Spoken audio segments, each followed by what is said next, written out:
नमस्ते। आज हम एक बेहद दिलचस्प साहित्यिक सफर पे निकलने वाले हैं।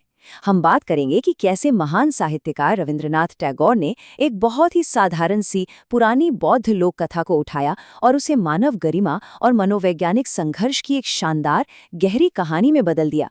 चंडालिका सिर्फ कोई आम नाटक नहीं है, ये एक ऐसी रचना है जो हमें खुद से कई गहरे सवाल पूछने पर मजबूर कर देती है। तो आइए जल्दी से देखते हैं कि आज की इस चर्चा में हम किन-किन अहम पड़ावों से गुजरने वाले हैं। हम नाटक के मूल सार से लेकर टैगोर के नजरिए, पुरानी बौद्ध कथा और मुख्य पात्र प्रकृति के उस गहरे मनोवैज्ञानिक बदलाव तक सब कुछ कवर करेंगे। तो चलिए सबसे पहले बात करते हैं नाटक के सार की। किसी भी नाटक को गहराई से समझने के लिए उसकी बुनियाद को समझना बहुत जरूरी है ना? अब ड्रामा या नाटक असल में है क्या? ये बस संवाद के जरिए जिंदगी या किसी किरदार की कहानी को मंच पर पेश करना है। लेकिन इसका असली जादू छुपा है मेक बिलीव में, यानी कल्पना को सच मान लेने की ताकत में।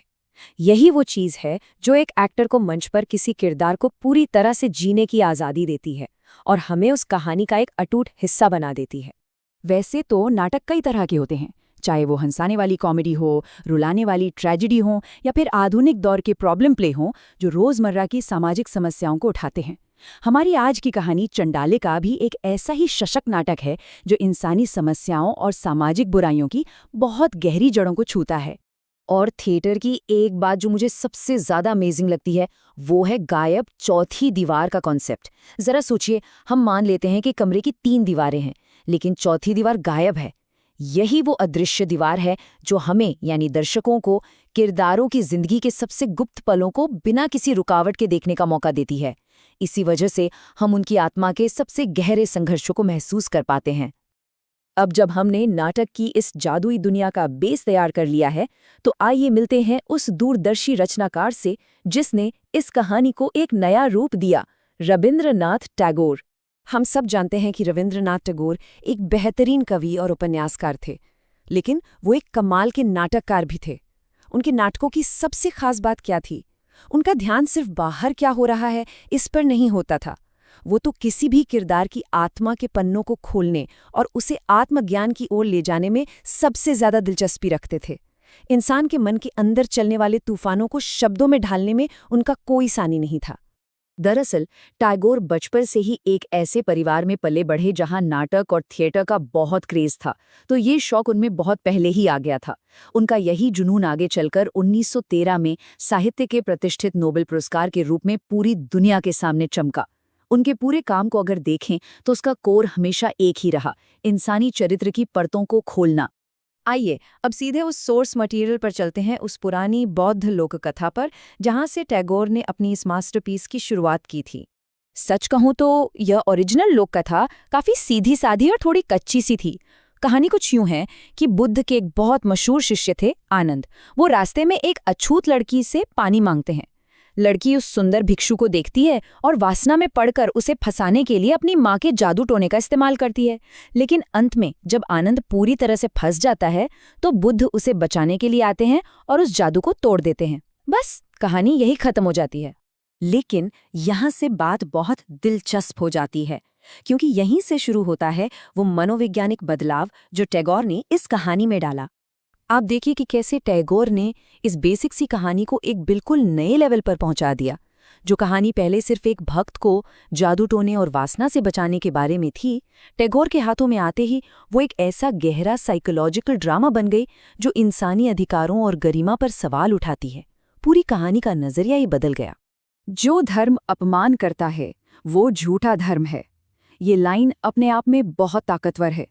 नाटक की मेन कैरेक्टर प्रकृति, जो हाशिए पर रहने वाली एक चंडालिका है, अपने अंदर का सारा धार्मिक डर और संकोच निकाल फेंकती है।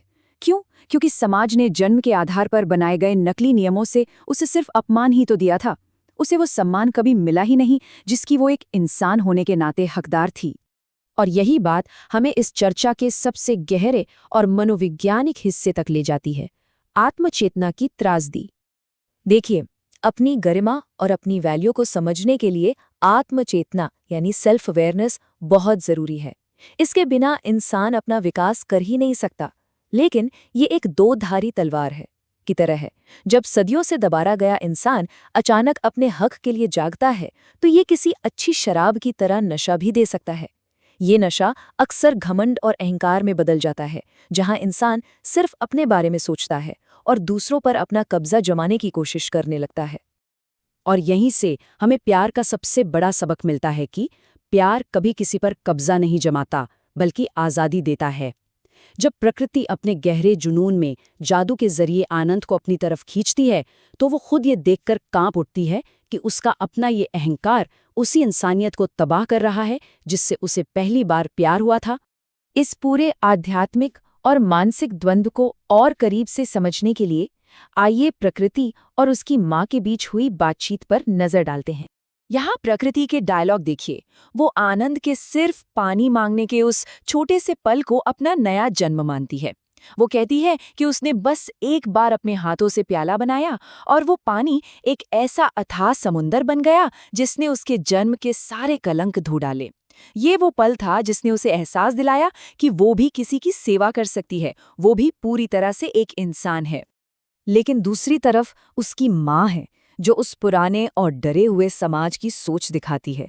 वो प्रकृति को चेतावनी देती हैं कि उनका ये अछूत होना कीचड़ की एक ऐसी मजबूत दीवार है जिसे दुनिया की कोई भी चीज़ नहीं तोड़ सकती।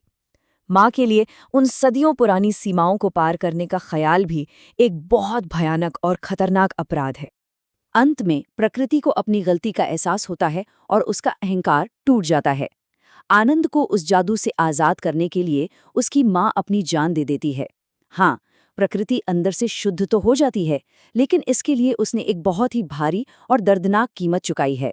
और ये कहानी हमें एक ऐसा सवाल देके जाती है जो काफ़ी समय तक जहन में गूंजता रहता है। अगर ज्ञान का मतलब हमेशा खुशी नहीं है और त्याग का मतलब हमेशा पूर्णता नहीं है, तो अपने आप को पहचानने की इस आत्मजागरूकता की असली कीमत आखिर है क्या? इस सवाल पर जरूर विचार कीजिएगा। आज के इस विश्लेषण में बस इतना ही।